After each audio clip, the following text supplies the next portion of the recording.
Now, Treasury Secretary Steven Mnuchin is encouraging Americans to focus on domestic travel this year, and that's great, but how much leisure travel is going to take place if Americans are hurting financially? What's more, how many Americans are going to go for the airlines requiring people to wear a mask for 5 or 6 hours in a flight? Joining me now from Dallas, Texas, financial expert and co-founder and chief strategist of GDP Advisors and Daily Ledger contributor, Seth Denson. Seth, some of this stuff is just not practical, that we're talking about. And the airlines in particular we're talking about. And I know they're trying to cope right now, forcing people to wear masks. That ain't going to last. There's just no way that's going to work in the long term. Also, having these seats separating by 3 across and there's going to be 1 empty seat in the middle, that's not sustainable from a financial perspective either. Well, it's certainly not. Matter of fact, most analysts in the airline industry will tell you that those airlines need to fly at about 80% capacity to not be in the red. In other words, to make money on the flight. And so if you're effectively eliminating a third of the seats, with the middle seats being empty, every flight now is in the red, and that's going to be a challenge as we go through the rest of 2020. At some point, it's funny, the president doesn't like to use the word normal, I've noticed, to return to normal.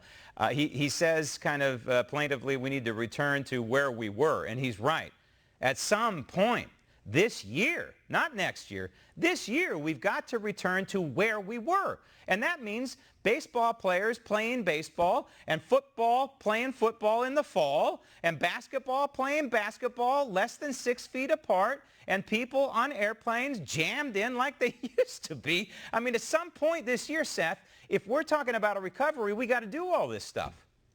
Well, that's certainly right. I mean, as someone who spends a vast majority of their life on airplanes, don't get me wrong, I like the idea of not having somebody sitting right next to me. But I also would rather the idea of making sure I'm going to have a flight to take to get from destination A to destination B. Right. Our economy operates in the air, and we need to make sure we get them back online. Now, on a personal note, you were telling me that you went out to dinner to a local restaurant, Texas. You're in the great state of Texas, and it's, quote, reopened. But is it really reopened?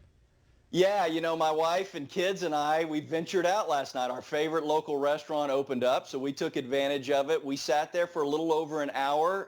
The food was amazing. The service was great. Our waitress was wearing a mask and wearing gloves. That being said, the challenge was we were the only people in the restaurant for the entirety of the hour, and that's got me really concerned about this 25% capacity. How are these restaurants going to make it? Yeah. How are they going to make it? And are people going to return? Even though Texas is opened up. And I don't know about being waited on by a person with a mask. Somehow, I don't know how appetizing it was to you, but somehow that doesn't seem terribly appetizing to me. So I guess time will tell. And I think people are resilient. Just after 9/11, it took a little time and people came back and hopefully they're not scared to death that people are just stuck in their homes and not venturing out. I hope and I pray that that's not the case. Seth, thank you.